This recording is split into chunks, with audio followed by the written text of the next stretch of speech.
Selamat pagi, Jemaat Kekasih Tuhan, Gereja Toraja Tangerang, saudara-saudara di tempat-tempat yang lain boleh mendengarkan siaran ini. Kita bergabung kembali bersama-sama dalam saat teduh mendengarkan renungan pagi dalam edisi Sabtu 22 Agustus 2020. Tema kita hari ini Ragi, Matius 16 ayat 5 sampai 12. Sebelum kita membaca firman, kita berdoa. Terpujilah namamu Tuhan Allah, Bapa yang Maha Kasih dalam Tuhan kami Yesus Kristus. Pagi yang indah ini kami bersuka cita menyambut hari baru. Semua adalah karunia Tuhan untuk kami. Kami mau menjalani hidup ini, karena itu kami mau dasari dengan firman Allah. Kami mau membaca dan merenungkan firman-Mu. Kiranya Roh Kudus menolong kami, memperlengkapi kami, memampukan kami. Kami mengerti dan memahami firman-Mu. Kami boleh diajar untuk menjadi pelaku-pelaku kebenaran-Mu. Kami siap ya Tuhan, berfirman-Lah. Dalam nama Tuhan Yesus kami berdoa. Amin. Matius 16 ayat 5 sampai 12. Tentang ragi orang Farisi dan Saduki. Pada waktu murid-murid Yesus menyeberang danau, mereka lupa membawa roti. Yesus berkata kepada mereka, "Berjaga-jagalah dan waspadalah terhadap ragi orang Farisi dan Saduki." Maka mereka berpikir-pikir, ada seorang berkata kepada yang lain, "Itu dikatakannya karena kita tidak membawa roti." Dan ketika Yesus mengetahui apa yang mereka perbincangkan, ia berkata, "Mengapa kamu memperbincangkan soal tidak ada roti? Hai orang-orang yang kurang percaya. Belum juga kamu mengerti? Tidak kamu ingat lagi akan 5 roti untuk 5.000 orang itu? Dan berapa bakul roti kamu kumpulkan kemudian? Ataupun akan 7 roti untuk 4.000 orang itu? Dan berapa bakul kamu kumpulkan kemudian? Bagaimana mungkin kamu tidak mengerti bahwa bukan roti yang kumaksudkan? Aku berkata kepadamu, waspadalah terhadap ragi orang Farisi dan Saduki." Ketika itu barulah mereka mengerti bahwa bukan maksudnya supaya mereka waspada terhadap ragi roti, melainkan terhadap ajaran orang Farisi dan Saduki. Amin. Tema kita saat ini, ragi.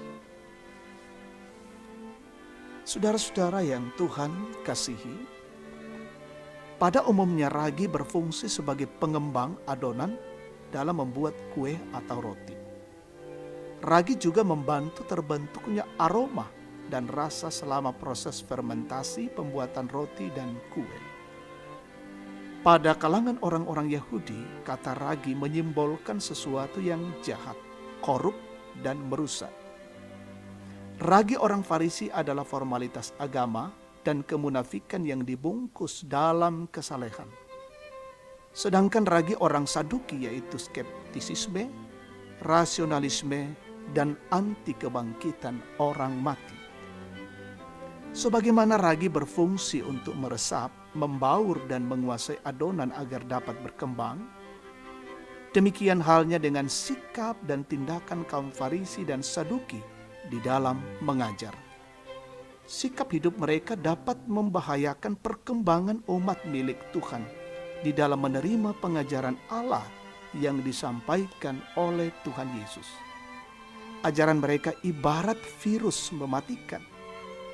Virus ini secara perlahan mempengaruhi pola pikir dan perilaku seseorang menjadi fanatik serta fanatisme yang berlebihan. Mereka cenderung mendorong orang bersikap manipulatif yang pada akhirnya menolak ajaran Kristus. Mereka dapat mengajak banyak orang untuk menolak mempercayai dan melakukan apa yang sudah diperintahkan Allah melalui para nabinya, serta berlaku tidak taat dan tidak setia kepada kehendak dan rencana Allah atas hidup umatnya. Saudara-saudara yang Tuhan kasihi, melalui bacaan ini kita diingatkan untuk ibarat menjadi ragi yang harus mengembangkan adonan dengan baik. Artinya, Kita diajak untuk menyatukan diri dengan persekutuan, memberi pengaruh kepada persekutuan secara baik, mengembangkan pelayanan gereja ke arah yang benar. Jangan sampai kehadiran kita menjadi batu sandungan bagi persekutuan. Amin. Mari kita naikkan doa syukur dan syafaat.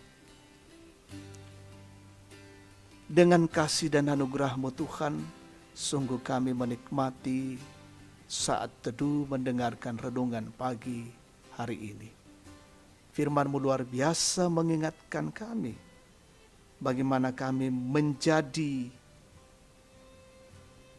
pelaku-pelaku kebenaran firman Allah, sehingga hidup kami berpengaruh bagi sesama, bagi persekutuan, dan berpengaruh secara baik, mengembangkan pelayanan-pelayanan ke arah yang benar, karena kami mendasarkan hidup pada kebenaran Tuhan. Bapa kami di sorga, melanjutkan perjalanan hidup siara kehidupan kami hari ini, kami mohon penyertaan, kasih, dan pemeliharaan-Mu. Kami tidak mampu berjalan sendiri tanpa pertolongan dari-Mu. Kuasa dan kasih Tuhan kiranya melingkupi kami, seisi rumah dan keluarga kami, seisi rumah jemaat-Mu Gereja Toraja Tangerang, saudara-saudara kami di tempat-tempat yang lain. Kami menikmati sukacita bersama dengan jemaat hari ini, berulang tahun kelahiran, pernikahan, sembuh dari sakit, menikmati berkat-berkat baru tiada hentinya. Bila sukacita kami bermuara kepada Allah yang memberi sukacita ini. Mendoakan jemaat yang sakit, bergumul, kondisi fisik lemah, yang terpapar COVID-19, Tuhan pulihkan mereka satu persatu. Yang bergumul, menghadapi masalah perkara hidup, kiranya dalam kasih Tuhan mereka mendapatkan topangan. Kami mendoakan yang berduka, Tuhan hiburkan. Bapa yang Maha Kasih dalam sorga, kami terus mendoakan pemerintah kami, dari pusat hingga ke pelosok-pelosok daerah-daerah kami. Berkati mereka semua berjuang memikirkan yang terbaik untuk bangsa dan negara ini. Dan juga bagaimana memikirkan keluar dari tekanan pandemi COVID-19. Perjuangan-perjuangan kami bersama untuk memutus mata rantai COVID-19, Tuhan berkati. Peliharakanlah kami hari ini, hidup kami memuliakan Tuhan. Ampuni dosa kami. Dalam nama Tuhan Yesus kami datang berdoa dan bersyukur. Haleluya. Amin. Demikian saat teduh kita pagi hari ini. Tuhan memberkati. Salam sehat.